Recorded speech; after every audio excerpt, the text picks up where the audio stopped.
The Art of Living, Bob Proctor and Sandra Gallagher. Class 2.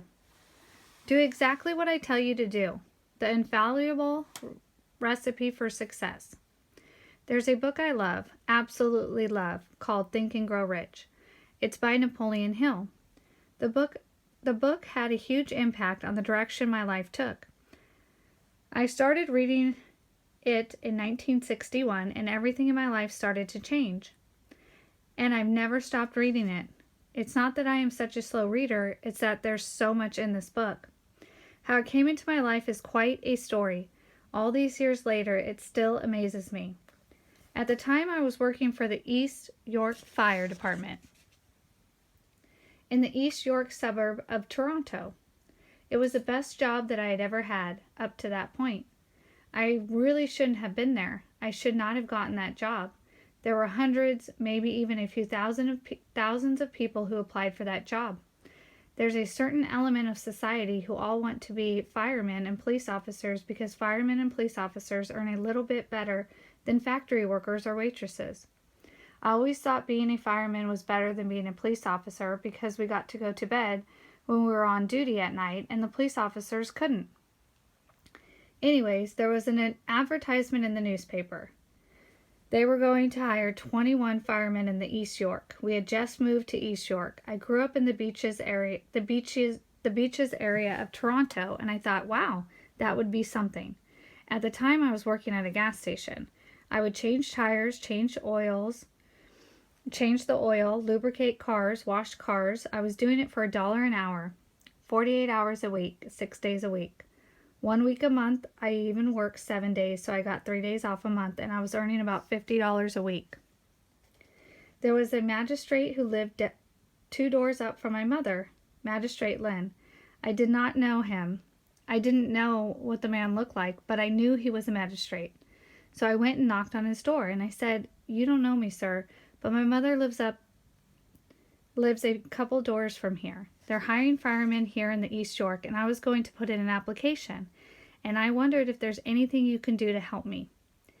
I think he was impressed that I asked him.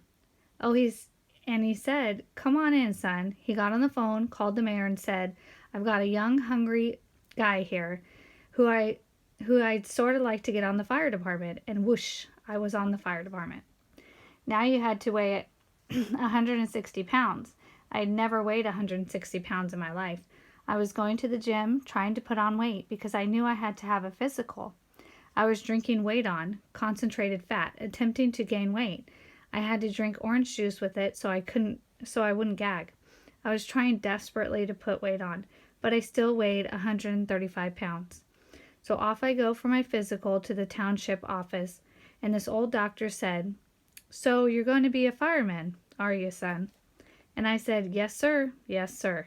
He said, "Well, go over there and weigh yourself." I got on the scale, and he asked, "What's it say?" I said, 160 pounds. He stopped for a second, and then he said, well, leave it at that," and wrote it down. And there I was on the fire department. I worked 7 days and 7 nights a month. When you got on the night shift, you'd go to the kitchen, make something to eat, maybe make a cup of tea, watch some TV, and when it got late, you'd make your bed and go to sleep. It was a real imposition if someone started a fire in the middle of the night and you had to get up and go put it out. No one had ever quit that job. Not one person had quit since 1934. I'd go to sleep at night, get up in the morning from the firehouse, go and play golf, go and shoot pool.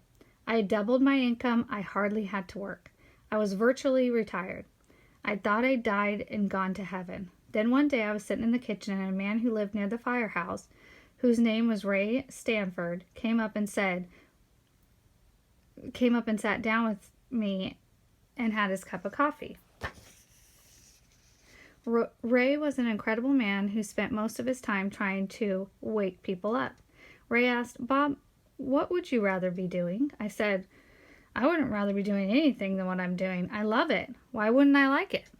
But Ray knew something that I didn't know. He knew that my past wasn't who I was. He knew that my report cards weren't who I was. He knew that the results that I was getting in my paycheck weren't who I really was. He asked, "What do you really want?" I said, "I want some money." Money really was all I wanted then. You see, I was earning $4,000 a year, but I owed $6,000.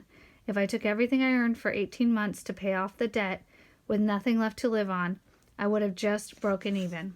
Ray pulled a wad of cash out of his pocket and said, "This stuff can't talk, but it can hear. And if you call it, it will come. How much do you want?" $25,000. However, I absolutely did not believe I could earn $25,000. I mean, we would have had to sell one of the aerial ladders to come up with that kind of money. No one I knew had $25,000. That would have been like swimming to Hawaii. It wasn't possible. I had been raised to believe it was not possible. I had it right in my bones not to believe that. Nobody in our family had ever done anything like that as far back as we could go. Probably had never gone to school in our family. I had no idea how ridiculous, impossible amount of money came into my head and out of my mouth. Ray didn't bat an eyelash, though. He simply said to me, "If you do exactly as I tell you, I'll show you exactly how to get what you want." I didn't believe it, but I believed he believed it, and that touched everything inside of me. So I decided I would do what he said, starting with reading the book he had handed me, a book I had never heard of called Think and Grow Rich by Napoleon Hill. Ray said to me, "I want you to study every day." That was a difficult thing for me to do, but I did it. I decided I would do exactly what he told me until I found out that he was lying or that he didn't know what he was talking about. And like I said, my whole world began to change. It began to change like night and day. I started to look around. I would see my fellow firemen coming in to the firehouse and sitting down in front of the television set. They were maybe in their 40s, and they were talking about the union and getting an early retirement. And then I'd hear that Harry, who had just retired last year, had died this morning. Poor bugger. His heart had just stopped beating. And I thought, I can't stay here. I've got to get out of here.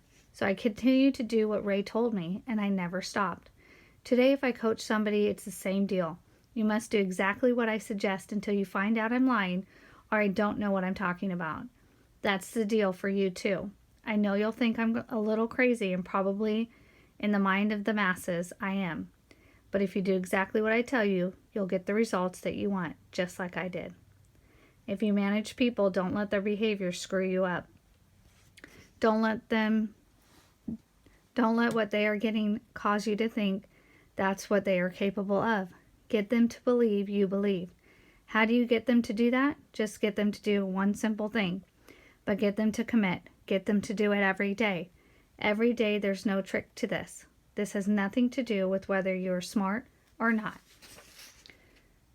Don't forget to click subscribe for the next chapter.